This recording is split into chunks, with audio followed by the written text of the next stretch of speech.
All right, well, I am Michael King from Massachusetts Family Institute, and again, I have the privilege of welcoming another wonderful pastor, Pastor David Wilson, from the South Shore of Massachusetts, and we've just been having a great relationship with his church, New Hope, and they've been getting really involved in a lot of the different things that we've been doing to especially preserve the sanctity of life in Massachusetts. We've had a great opportunity to speak at his church as well within the past year. So Pastor David wanted to welcome you. Thank you for the invite. It's good to talk to you. Yeah, you as well, as always. So today I wanted to focus on the sanctity of life and how we've been partnering to protect that. As you know, we're dealing with the Infanticide Bill in Massachusetts, and I just spoke to a legislator actually yesterday that mentioned that he doesn't think this bill is going anywhere, especially with the crisis that we're dealing with. But even before the crisis, this bill didn't seem to really be going anywhere as well, which really is a testament to the work of the local church, churches like yours that showed up at the State House last summer. We had almost 1,000 people show up. We actually outnumbered Planned Parenthood in Massachusetts on this issue of abortion. So we were just so encouraged by that. And I really want to highlight that. And I'm going to bring up just some photos to show those that are viewing this online here. So let me just bring those up and to show people if I can. So here we're talking about the sanctity of life, and here's a photo of the Great Hall of Flags, and you see all those red shirts. I mean, those are people that are, against this infanticide bill. And again, just that we were able to go to Boston and outnumber Planned Parenthood on this particular day. We started outside, a growing group of us right outside the State House there. As you can see, they had to have police come out because there were just so many people gathered at the State House. Again, another picture of the Hall of Flags there. You see all the red shirts. This was the Hall of Flags. This didn't even include the Gardner Auditorium that sits about, I want to say, 600 or 700 people. So many people came out this day to support life. Here's a press conference. There's Representative Lyons there. And so many of these people you see too from just local churches all over the state. And this is why, real quick, we're concerned about this law.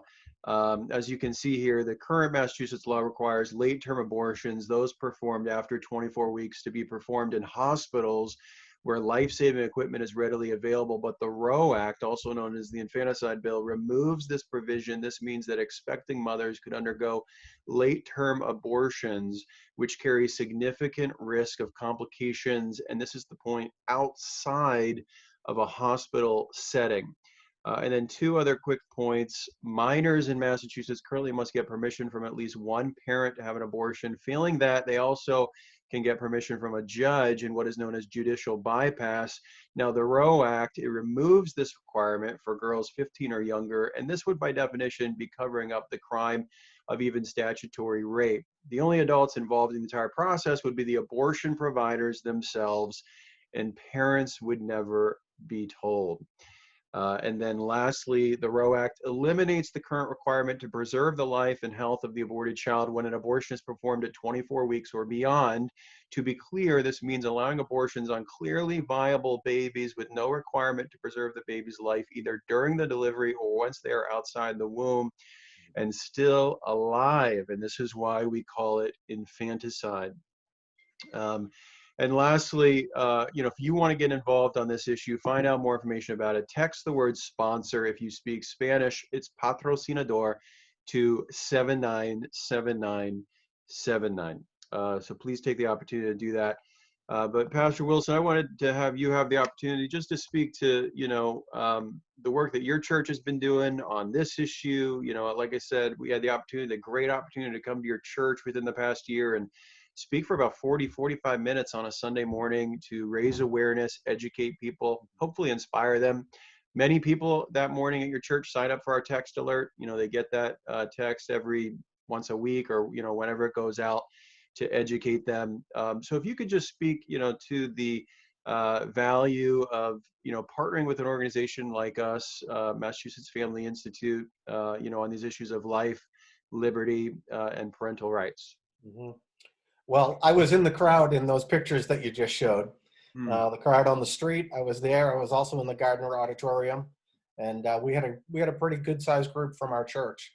Hmm. And that particular issue is a big issue for me personally Hmm. because my son was born at 26 weeks. Wow. He was 1 pound 15 ounces when he was born. Wow. So they would be basically terminating babies that were the size that my son was when he was born. Hmm. And that was 27 years ago. Wow. And he is perfectly healthy. And, we just saw it as, God's, mercy over him. Because 27 years ago, they didn't have the drugs that they have now Right. to be able to help these children at such a small age. Hmm. So that issue for me was really important, which is why Yeah. we wanted to support it. But as far as MFI goes, you guys are doing such a tremendous work. We can't stay on top of everything that's going on all the time in there, but we have resources like you guys to be able to do it for us. So the text alerts, the emails, all of that stuff is so valuable for me as a pastor to be able Hmm. to get it out to the church. I wouldn't know about it if you guys didn't tell me because Yeah. we don't have the time to do it. So we thank God for you guys that are right there in the middle of the fight. That's great. Yeah, we no, I appreciate that, and I want to let everyone know I haven't paid Pastor Wilson to say any of this stuff, so Not yet. this is There's straight got to from be his a heart. lunch in there somewhere. Yeah. No, I didn't know that story about your son actually. Yeah. So 26 weeks, you said? Yep, 26 weeks. One Wow, pound, 15 ounces. Yep, amazing. And this was 27 years ago. right. I think at the hearing, I think one of the doctors had mentioned that the earliest a child has been born that made it was 21 weeks and 6 days or something like that. Yeah, With, every year that goes by, they get a little better. mhm. A new medication or a new procedure or something will, come to the forefront. Yeah, So it has gotten better. But when he was born at 26 weeks, 27 years ago, it was pretty rare. wow, amazing. Yeah, Yeah, what a story. I mean, and what an example. Sometimes we take the baby Jeremiahs, that they have a lot of these pregnancy care centers have, and I think it's an example of a 12-week. Is it 12 weeks or I think it's 12 weeks where all the systems are in place, yeah, amazing. for that child. Amazing. Yeah. So, well, that's great. I mean, we've been just so encouraged, as I was mentioning to you earlier, there's about 8,000 churches in Massachusetts. 3 years ago, before we started to really focus on church engagement, we spoke at a church every quarter, and now we speak at a church twice. We speak at two churches per week in Massachusetts. And, I think that's why we're seeing such a difference. We're seeing the victory like we recently saw in Worcester, where we kicked Planned Parenthood out of Worcester regarding sex education. We've had a lot of these marijuana victories like in Lawrence or recently in Waltham, fighting it in Lynn right now, fighting sex ed in Lynn right now with a wonderful group of Hispanic churches. I was in Worcester recently and I was speaking to some pastors there, and they said just in Worcester on Main Street, there are 70 churches just on Main Street, which, Wow. I think that would probably surprise a lot of people. And, I always tell the story in Lawrence, there's 120 churches, just in Lawrence, so there's a lot of reason to be encouraged, regarding what the local church can do, and what you guys have been doing to come to lobby day, to come to the hearing. We had another great showing at the physician assisted suicide hearing just 1 week after the Infanticide Bill hearing, and I think a lot of these people on Beacon Hill, even on the Democrat side, are like, wow, where did all these people come from all of a sudden? If you looked at our lobby day 3 years ago, it was 50 people. The next year was 125, and then last year it was 500. And this year, before it got postponed because of the crisis, we were expecting 1,000 people to come down to the State House. Yeah, we were planning on coming. That's awesome. That's awesome. Well, again, I just want to thank you, Pastor Wilson. We want to just continue to tell this story and give the pastors of Massachusetts an opportunity to, testify of, the great partnership that we're having with churches all over the state. We're excited about, our common goal to strengthen and protect the family, the sanctity of life, religious liberty, and parental rights. So did you have anything you wanted to say in closing?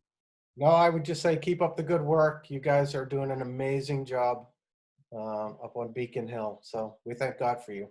Awesome. Well, we thank God for you as well and appreciate the partnership. And we look forward to being in touch in the future. And God bless you and your church, especially in these trying times. And of course, you're in our prayers. God bless you. Thank you.